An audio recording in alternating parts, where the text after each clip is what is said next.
जय हिंद मेरे प्यारे साथियों, आप सभी का स्वागत है एक और नई वीडियो के अंदर। दोस्तों, इस वीडियो के अंदर डिस्कस करेंगे भारतीय संविधान को लेकर के। भारतीय संविधान में कुल कितने अनुच्छेद हैं, उनको याद करने की सबसे बेस्ट ट्रिक के बारे में डिस्कस करेंगे। और सबसे बड़ी बात तो ये है कि भारतीय संविधान के अंदर कुल कितने अनुच्छेद रहेंगे और दोस्तों संशोधन कितने हो चुके हैं आर्टिकल्स को लेकर के, अनुसूचियाँ कितनी हैं, कितने भागों में दोस्तों भारतीय संविधान बटा हुआ है। इस वीडियो के अंदर आप सभी दोस्तों को भारतीय संविधान को लेकर के कंप्लीट इन्फॉर्मेशन मिलेगी। सभी दोस्त वीडियो के एंड तक जरूर बने रहेंगे। अगर चैनल के ऊपर पहली बार तो चैनल को जरूर से सब्सक्राइब करके बेल आइकन को प्रेस कर लेना, आने वाले नेक्स्ट टॉपिक की वीडियो का अपडेट सबसे पहले आपको मिले। तो चलिए दोस्तों, वीडियो को आगे की तरफ कंटिन्यू करते हैं। तो दोस्तों देखिए, भारतीय संविधान से आपके पेपर में डेफिनेटली मिनिमम 2 क्वेश्चन और मैक्सिमम 4 क्वेश्चन मिलते ही मिलते हैं। ठीक है, आप चाहे किसी भी वैकेंसी का एग्जाम दे लो, रेलवे में किसी भी वैकेंसी का एग्जाम दे लीजिए, एसएससी में दे लीजिए, स्टेट लेवल का दे लीजिए, बैंकिंग लेवल का दे लीजिए, या फिर एकेडमी लेवल का कोई भी एग्जाम दे लो, आपके पेपर में भारतीय संविधान से मिनिमम 2 क्वेश्चन आते हैं और मैक्सिमम 4 क्वेश्चन जरूर पूछे जाते हैं। तो मैं इस वीडियो के अंदर एग्जाम पॉइंट से जो इंपॉर्टेंट क्वेश्चंस बनेंगे आपके, उन क्वेश्चंस को ट्रिक के माध्यम से कैसे याद करें इस वीडियो के अंदर डिस्कस करेंगे। तो सभी दोस्त वीडियो को लाइक करके दोस्तों के साथ शेयर कर दो और चैनल को जरूर से सब्सक्राइब कर लेना, क्योंकि आने वाले नेक्स्ट टॉपिक की जो वीडियो होगी, नेक्स्ट टॉपिक की वीडियो होगी, वो आपको मिल जाएगी। और एक बार कमेंट सेक्शन में कमेंट करके जरूर बताइए कि अगला जो वीडियो होगा वो किस टॉपिक के ऊपर लेके आऊँ मैं। ठीक है, जरूर से कमेंट बॉक्स में कमेंट करके बताएंगे। चलिए दोस्तों कंटिन्यू करते हैं। तो दोस्त सबसे पहले यहाँ पर देखो, यानी कि स्क्रीन के ऊपर भारतीय संविधान में कुल कितने अनुच्छेद हैं। तो 395 कुल आर्टिकल्स हैं हाल फिलहाल। ठीक है, इन आर्टिकल्स को दोस्तों बढ़ा करके आपके होने वाले हैं 448 आर्टिकल्स होने वाले हैं।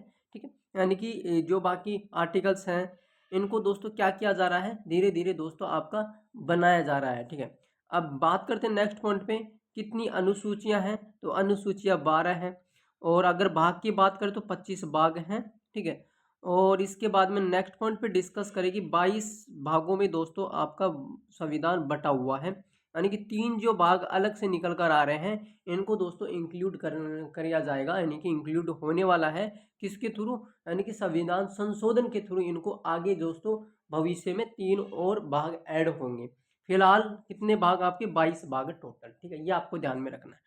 अब नेक्स्ट पॉइंट पे डिस्कस करते हैं डायरेक्टली संविधान आर्टिकल्स को लेकर के। ये देखो, यहाँ पर भाग नंबर 1, यानी कि भाग पहला भाग के बारे में बात करें, आर्टिकल्स यानी कि 1 से लेकर के 4 आर्टिकल्स दोस्तों इसमें हैं, यानी कि 1 4 से आर्टिकल्स आपका है। यानी कि 1 की बात करो, आर्टिकल्स 1 को लेकर के, तो इसमें दोस्तों संघ का नाम और क्षेत्र दे रखा है, यानी कि राज्यों का नाम और राज्यों का जो क्षेत्र है, एरिया है, उसके बारे में इंफॉर्मेशन आपको मिलेगी। कौन से आर्टिकल्स के अंदर, आर्टिकल्स 1 के अंदर। ठीक है, अब नेक्स्ट देखो, आर्टिकल्स 2 की बात करें तो आर्टिकल्स 2 में नए राज्य का प्रवेश और स्थापना, नए राज्य का प्रवेश और स्थापना दे रखा है, यानी कि नया राज्य का स्थापना होगा, उसकी दोस्तों यानी कि प्रवेश होगा, ये सारी बातें, यानी कि जब भी दोस्तों कोई राज्य बनने के लिए तैयार होता है, नया राज्य, तो उसको बनाने के लिए और उसकी जो स्थापना होती है कब होती है, ये सारी बातें आर्टिकल्स 2 में लिखी हुई होती है। ठीक है, अब यहाँ पर ये पूरा आर्टिकल्स पेज दे रखा है, तो यहाँ से डेफिनेटली आपके पेपर में एक क्वेश्चन जरूर आता है।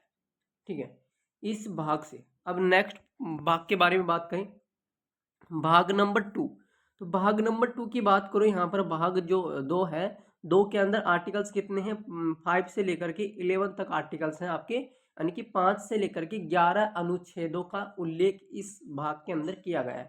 तो इस भाग के अंदर कितने आर्टिकल्स का उल्लेख है, तो आप यहाँ पर देख सकते हो 1 2 3 4 आर्टिकल्सों का उल्लेख किया गया है, यानी कि 5 से भी ज़्यादा लगभग दोस्तों, यूँ मान के चलो कि आगे और भी पेज दे रखे हैं, उनके अंदर डिस्कस करेंगे। कुल मिलाकर के भाग 2 के अंदर 4 अनुच्छेदों का उल्लेख किया गया है। चारों अनुच्छेदों के बारे में यहाँ पर कंप्लीट इन्फॉर्मेशन दे रखी है।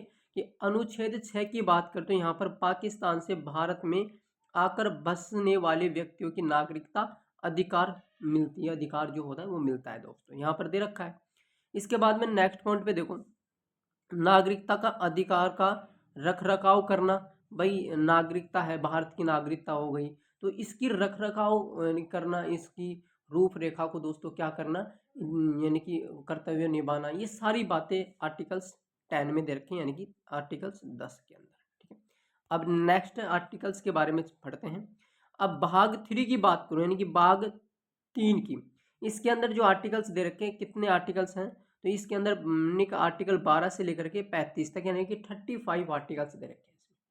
ठीक है, अब इन सबका उल्लेख यहाँ पर किया गया है। अगर डिस्कस करें नेक्स्ट आर्टिकल्स के बारे में, तो यहाँ पर देखो आगे जाकर के मैं ट्रिक भी बताऊंगा। ट्रिक की जो पीडीएफ है ना पूरी इसी के अंदर दे रखी है, यानी कि इसी पीडीएफ के अंदर आगे चल करके आपको लास्ट के जो 5 पेज मिलेंगे, कितने दोस्तों, 5 पेज, वो 5 पेज दोस्तों स्पेशल ट्रिक के हैं, उनके अंदर मैंने ट्रिक इंक्लूड कर रखी है। उन ट्रिकों के ऊपर भी हम चलेंगे।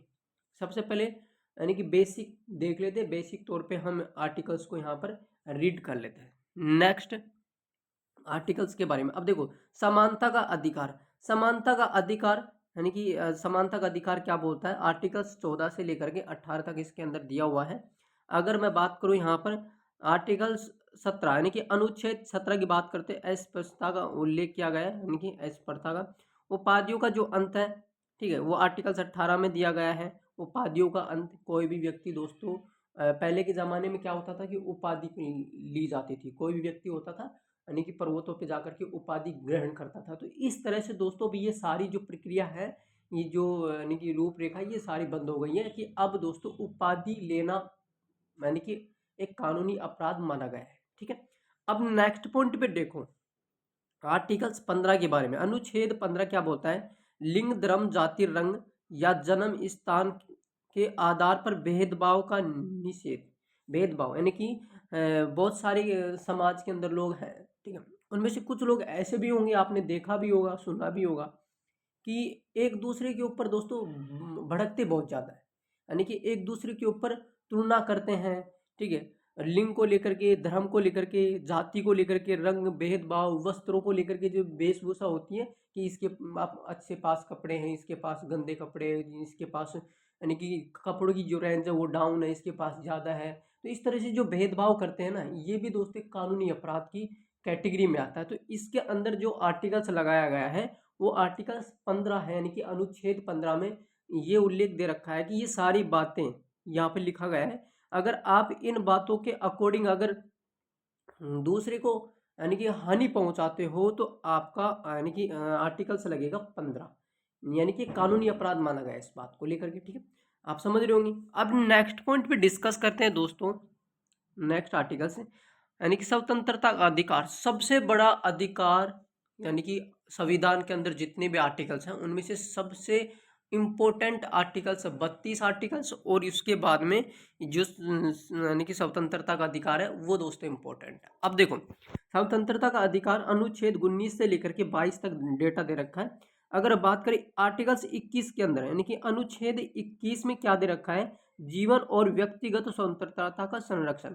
ठीक है, यानी कि आर्टिकल्स 21 के अंदर ये क्या बोला जा रहा है कि कोई भी व्यक्ति किसी दूसरे व्यक्ति को क्या कर सकता है, यानी कि उसको स्वतंत्रता दे सकता है। बट उसके विपरीत अगर डिस्कस करें तो उस विपरीत ये बताया गया है कि सामने वाला जो व्यक्ति है वो दूसरे किसी और व्यक्ति को परेशान ना करे किसी भी बात को लेकर के। जैसे कि कारखाना होता है जिसके अंदर बड़े बड़े कारखाने होते हैं ना दोस्तों, उनमें क्या करवाया जाता है कि नाबालिग होते हैं उनसे काम करवाया जाता है, तो ये कानूनी अपराध घोषित किया गया है। ठीक है, तो इस तरह से कानूनी अपराध माना गया आर्टिकल्स कितने के अंदर, तो आर्टिकल्स यहाँ पर आप देख सकते हो, आर्टिकल्स दोस्तों 21 के अंदर स्वतंत्रता का अधिकार इसमें दिया गया है।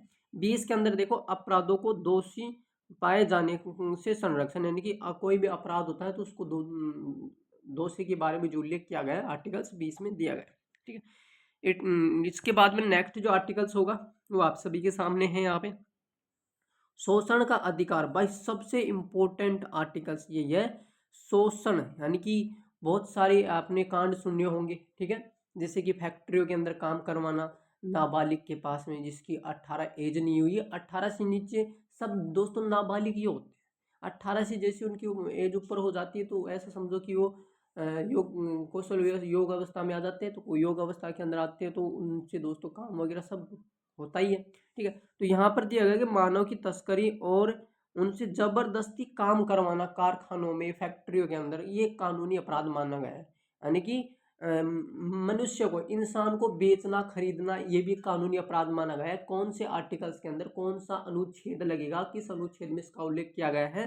अनुच्छेद 23 के अंदर। ठीक है, तो मानव को जीने का जो अधिकार है वो आर्टिकल सिखाता है 23, 20, 21, ये सारे के सारे जो आर्टिकल्स है बहुत ज्यादा इंपॉर्टेंट है आपके अधिकारों को लेकर के। ठीक है, अब नेक्स्ट यानी कि आर्टिकल्स के बारे में, शोषण का अधिकार यानी कि 25 से लेकर के 28 के बीच में दे रखा है। ये सारे के सारे आर्टिकल्स आपको अपनी इस पीडीएफ के अंदर मिलेंगे। मैंने क्या बताया था आपको, आर्टिकल्स 32 इतना इंपॉर्टेंट है क्योंकि मौलिक अधिकारों का यानी कि प्रवर्तन के लिए उपाय जो दे रखा है ना, वो सारा का सारा कुछ इसी में इंक्लूड हो रखा है बढ़िया तरीके से। अगर आपको मेरी ई बुक चाहिए, ठीक है, और आप मेरी नोटबुक के अंदर अगर आपको देखोगे तो मेरी नोटबुक के अंदर मैंने क्या किया है, प्रत्येक आर्टिकल्स को लेकर के एक एक पेज दोस्तों अलग से भर रखा है, अलग से। यानी कि एक आर्टिकल से अगर बात करें यहाँ पर 32 आर्टिकल्स के बारे में मैंने पूरा एक पेज भर रखा है, एक पेज भर रखा है, पूरा विस्तार से समझा रखा है 32 आर्टिकल्स को लेकर के, 31, 32 जो जितने भी आर्टिकल्स आपके 395, प्रत्येक आर्टिकल्स को मैंने विस्तार से समझा रखा है और आसान भाषा में। अगर आपको मेरी यानी कि नोटबुक की पीडीएफ चाहिए तो आपको अपने टेलीग्राम पे मिलेगी, जाइए वहाँ से प्राप्त कीजिए और अपने यानी कि सपनों को साकार कीजिए, अपने एग्जाम को क्रैक करिए। ठीक है, आपके एग्जाम में यहाँ से क्वेश्चन आते हैं, यानी कि 2 से 4 क्वेश्चन, 5 क्वेश्चन, हो सकता है कि किसी एग्जाम में यहाँ तक कि 6 क्वेश्चन भी आ जाते हैं। ठीक है, 7 क्वेश्चन भी आते हैं संविधान से। अब नेक्स्ट पॉइंट भी डिस्कस करते हैं, नेक्स्ट पॉइंट पे चर्चा करो। ये सारे का सारे दोस्तों फंडा है। भाग 4 की बात करें तो भाग 4 के अंदर दोस्तों 36 से लेकर के 51 आर्टिकल्स दे रखा है अनुच्छेद, यानी कि परिभाषा दे रखी है। डीएसपीसी के बारे में दे रखा है, ग्राम पंचायत का संगठन, ग्राम पंचायत का जो संगठन होता है वो आर्टिकल्स किस में होता है, 40 के अंदर, अनुच्छेद 40 लगता है। जो धारा लगती है ना वो कौन सी लगती है, 40 लगती है, ग्राम पंचायत का गठन करने के लिए। ठीक है, अब 40 आर्टिकल्स के बारे में मैंने विस्तार से समझा रखा है एक पेज के अंदर। प्रत्येक आर्टिकल्स को मैंने एक पेज दे रखा है, उन पेज के अंदर विस्तार से प्रत्येक आर्टिकल्स को समझा रखा है। ठीक है, तो अब नेक्स्ट पॉइंट पे चर्चा करते हैं दोस्तों। ये सारे के सारे जो आपको आर्टिकल्स हैं ये आपको अपनी पीडीएफ के अंदर मिल जाएंगे। पीडीएफ आपको टेलीग्राम चैनल पे मिलेगी, फ्री कोर्स आप पीडीएफ को टेलीग्राम चैनल से प्राप्त कर सकते हैं। फिर मिलते हैं एक नए अपडेट के साथ और नई वीडियो के साथ में। जय हिंद, वंदे मातरम।